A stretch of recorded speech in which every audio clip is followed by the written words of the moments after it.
প্রিয় দর্শক, বিশ্ববিদ্যালয় থেকেও চাঁদা নেওয়া হচ্ছে। এই বিষয়টা কি আপনারা জানতেন? আমার কাছে আসলে এই বিষয় নিয়ে একদম সুস্পষ্ট তথ্য আছে এবং আমি সেটা জানাবো আপনাদেরকে। তার আগে বরং আমরা চাঁদাবাজি নিয়ে একটু কথা বলে নিই। মানে বাংলাদেশে চাঁদাবাজি হয়, এটা আমরা জানি।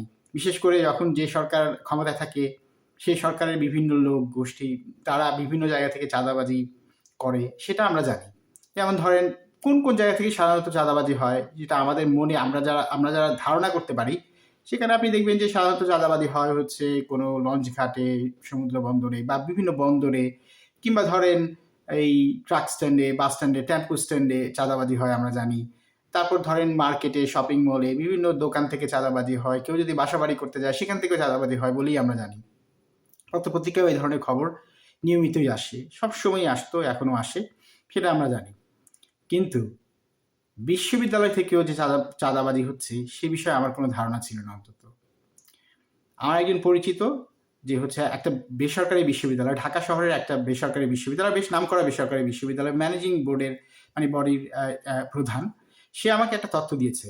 সে তথ্যটা হচ্ছে তার কাছ থেকে বিএনপির কেউ একজন চাঁদা চেয়েছে, একটা গোষ্ঠী চাঁদা চেয়েছে, তিনি চাঁদা দিয়েছেন।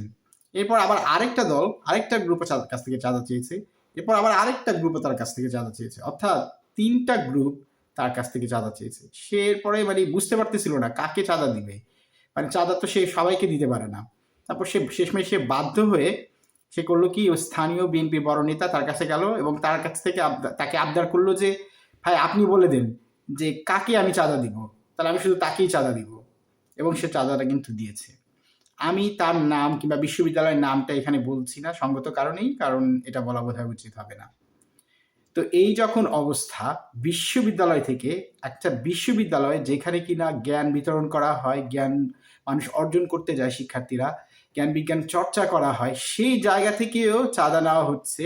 এবং আমাকে যিনি এই ইনফরমেশনটা দিয়েছেন তিনি এমনভাবে বলেছেন, তাতে আমি বুঝতে পারলাম যে এই চাঁদাবাজিটা আসলে অতীতেও হয়েছে, অর্থাৎ জাস্ট শুধু হাত বদল হয়েছে, অর্থাৎ এটা আসলে চলতো।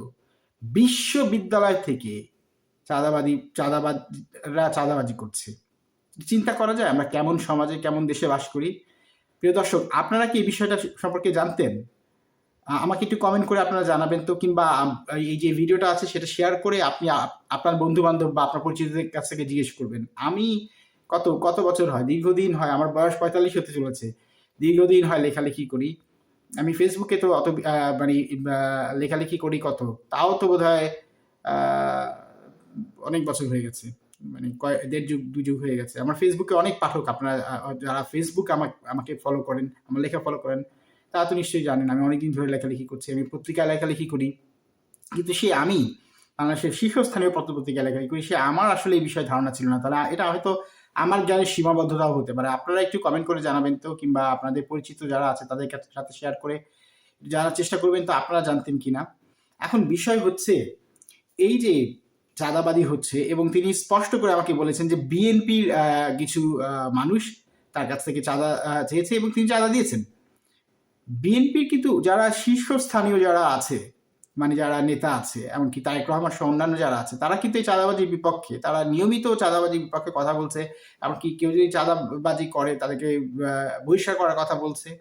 কিন্তু কোথাও মনে হয় যেন গ্রাউন্ড লেভেলে, অর্থাৎ মাঠ পর্যায়ে মনে হয় সমন্বয় নেই।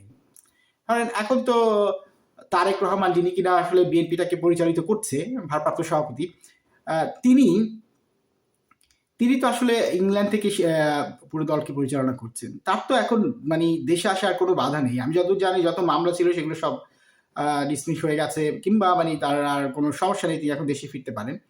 শুনতে পাচ্ছি ঈদের পরে ফিরবেন। কবে ফিরবেন আমি জানি না। ফিরলে পরে তিনি কি আসলে এই দলটার মানে এই একটা অবস্থা যেখানে বিভিন্ন জায়গায় চাঁদাবাজি চলছে, একদল আরেক দল মারামারি করছে। আমি আমার কুমিল্লা নাঙ্গলকোটের, এটা আমার হোম ডিস্ট্রিক্ট। যদিও আমার জন্ম বড় হওয়া ঢাকায়, কিন্তু কুমিল্লার নাঙ্গলকোটেও আমি শুনেছি যে সেখানে বিএনপির বিভিন্ন গ্রুপ আছে এবং তাদের মাঝে এক ধরনের হিংসাত্মক মানে পরিস্থিতি বিরাজ করছে। আমি জানি না তারেক রহমান কি শেষ পর্যন্ত দেশে আসলে তিনি এই বিষয়গুলোর কতটুকু হ্যান্ডেল করতে পারবেন সেটা আমি জানি না। তবে এতটুকু আমি শুধু জানি যে বাংলাদেশে যে এই যে ২৪শে যে আন্দোলনটা হয়েছে, সেই আন্দোলনটা কিন্তু নতুন রাজনৈতিক বন্দোবস্তর জন্যই হয়েছে। এই চাঁদাবাজি যে করেই হোক বন্ধ করতে হবে। মানুষ কিন্তু এগুলা মানবে না। আপনারা যত কথাই বলেন, কয়দিন মানুষ কিছুদিন সহ্য করবে, এরপরে মানবে না। সুতরাং এই বিষয়গুলো কিন্তু আপনাদের মাথায় রাখতে হবে। নতুন দল আসছে, তাদেরকেও বলছি, অন্যান্য দল সবাইকেই বলছি যে, আপনারা যদি একটা নতুন রাজনৈতিক ধারা তৈরি না করেন, মানুষ একসময় আপনাদেরকে ছুঁড়ে ফেলে দিবে। ঠিক যেমনটা ছুঁড়ে ফেলে দিয়েছে বিগত সরকারকে। তো সুতরাং এই বিষয়গুলো আপনারা খেয়াল করবেন। নিজেদের দলের মাঝে আপনারা এমনভাবে একটা সমন্বয় করেন, যেখানে মাঠ পর্যায়ে পর্যন্ত এই ধরনের চাঁদাবাজি এগুলো যাতে বন্ধ হয়। খোদ ঢাকার শহরের প্রাণকেন্দ্রে একটা প্রাইভেট বিশ্ববিদ্যালয় থেকে যদি এভাবে চাঁদাবাজি হয়, তাহলে তো ভাই অন্যান্য জায়গায় কি হচ্ছে সেটা বুঝাই যাচ্ছে।